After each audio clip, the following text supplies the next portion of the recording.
I'm sitting really low because otherwise my head will be chopped off. Hello, welcome to Mallory's World. Hi, I'm Mallory. If you're new here, don't forget to subscribe so you can stick around for some more fun.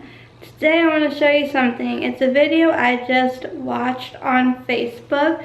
This is the second type of video that I've seen like this, where it kind of puts people in the shoes of someone who has autism or is on the autism spectrum disorder, who deals with what is called sensory overload. When you process too much, you end up having what's called a meltdown. So I myself have an autism spectrum disorder, which I don't like using that terminology for myself, but what I really have, even though the DSM-5 doesn't recognize it anymore, is Asperger's syndrome. So I just watched this video and then I had some comments. No one had, and in the midst of my comments, someone else did. And I just wrote, I'm on the spectrum myself. I have Asperger's. I just watched this. When it got to the part with the balloons, I freaked out and started to cry. I can see why kids have meltdowns. Adults get them too. This is a feeling I wouldn't wish on anybody. And it got me thinking, because unless you put yourself in someone's shoes, you really don't know what they're thinking and how they're feeling. And it's very exhausting and tedious and challenging, and the list goes on. And sometimes I might focus a little too much on the negative than the positive, because there's thousands of positives. But I just want, people out there to be a little bit more aware of the unpleasantries of being on the spectrum. Because my thing is too, not everybody has it so rosy. I do know some people who, so they are a little ADD or ADHD, and maybe that's it. That's like their thing, aside from like the Asperger's autism diagnosis. But then there's a lot of us who have dual diagnoses, meaning not only do we have an autism spectrum disorder diagnosis, but because of that, it trickles into other things. Like this is mentioned in a video with my mom and I: depression, anxiety, mood disorders, sleep disorders. Like there's just a whole slew of things. And I kind of want, hopefully you can see this video and hear it okay. It's probably even more intense with headphones on. But I found this video on Facebook, as I mentioned. This was shared in Autism Parents and Discussion Group. It says, hello you, and then it says, can you make it to the end of this video? For an autistic person, 1 minute in a shopping center can be terrifying. A special thanks to the National Autism Society, and don't panic, for making this video and helping people understand autism. And then #AutismTMI. So if you want to watch this on your own time, I guess I'd look up the National Autistic Society. But I'm going to do my best to share this video with you. And then there was another video like this, but this one kind of, I feel like, was more intense and really hit the nail on the head. And the fact that it got me going, and when it was over, I feel like I needed a nap. It's like, no wonder, and I say kids because you usually see this more in kids out in public, having meltdowns, stimming, crying, and it looks like they're throwing a temper tantrum, but they're not. And you'll see, like, there's this woman that like gives the kid a dirty look, and it's like, he can't help it. Like, you can change your face. You have control over that disgusted, tame your child, whatever kind of look. So like, never mind, maybe smile, and the hardest thing with people that, when they're overstimulated and there's too much sensory overload, the hardest thing, and maybe for parents too, the hardest thing for me as someone on the spectrum, and I'll say maybe for my mom, is like and for any child or mother or parent, when the child or adult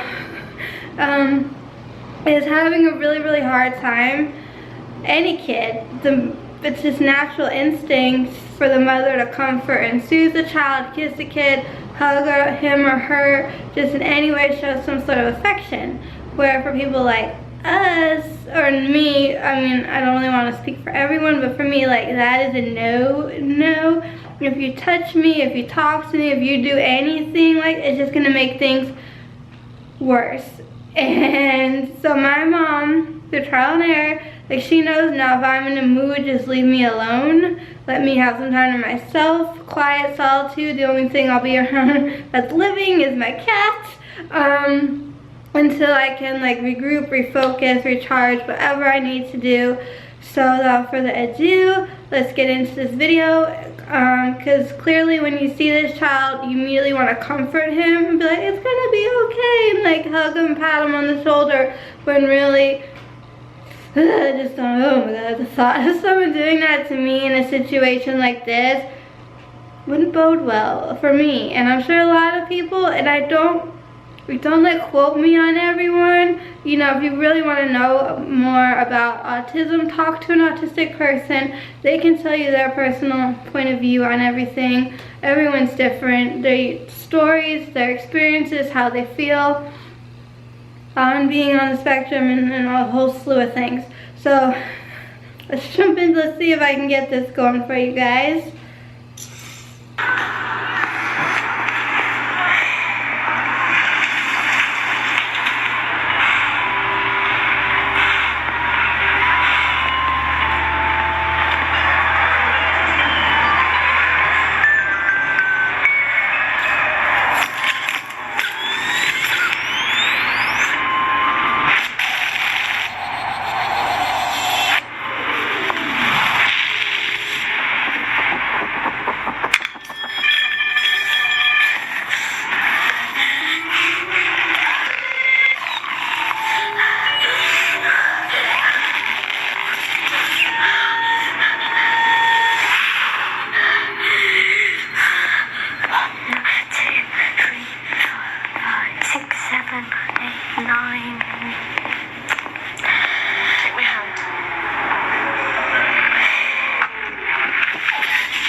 I'm autistic, and I just get too much information.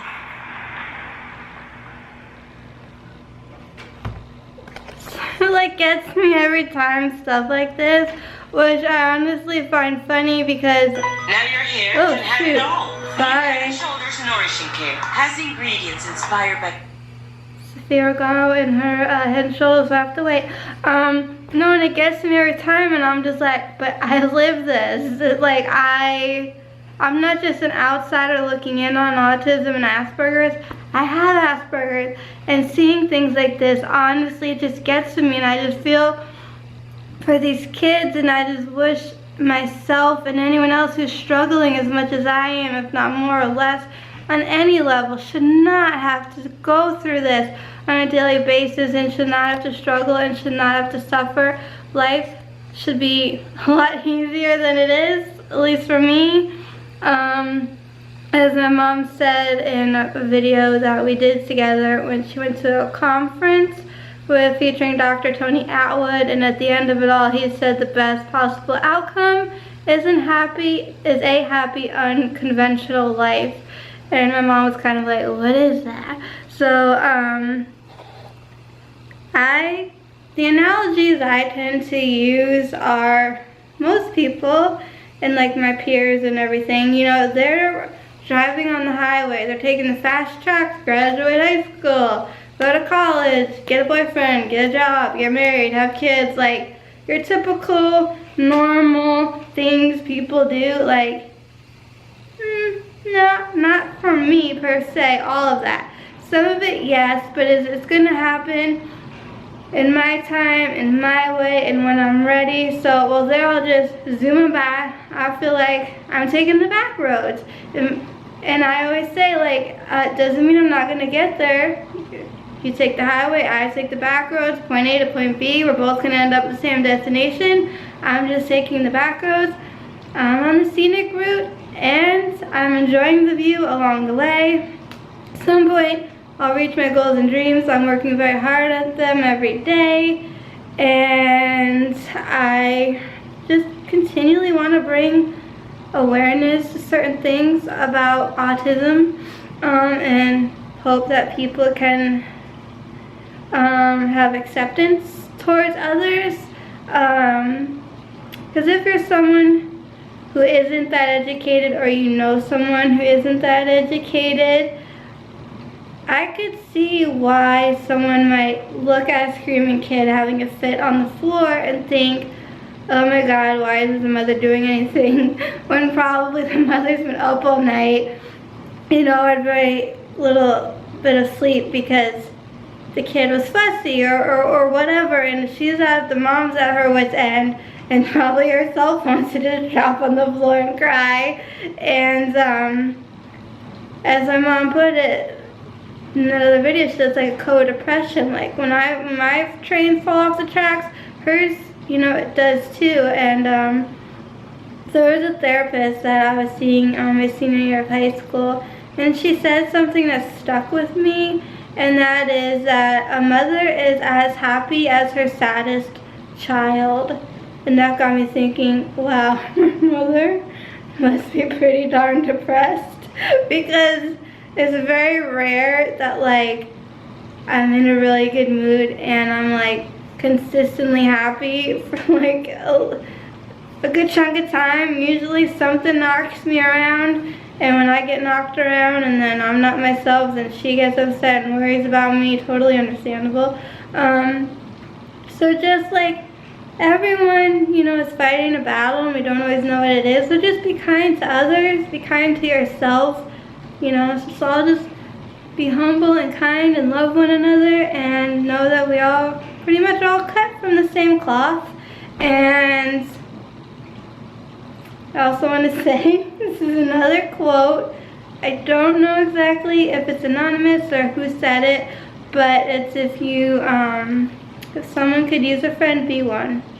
Basically, if you see someone, you know, and it looks like they need a friend, be their friend. Reach out, say hi. For those of us on the spectrum, it's not always easy to read nonverbal language and social cues and be able to pick up on things. So we're often isolated and kind of lonely.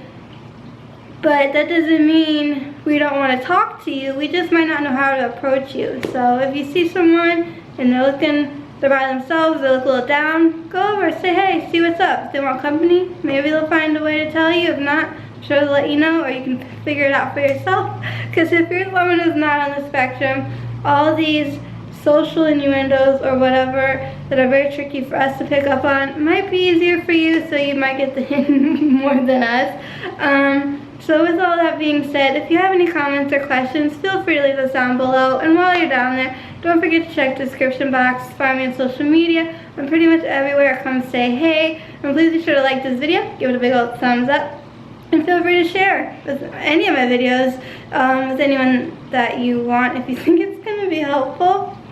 And thank you guys so much for being here and for watching. And as always, till next time, keep it quirky.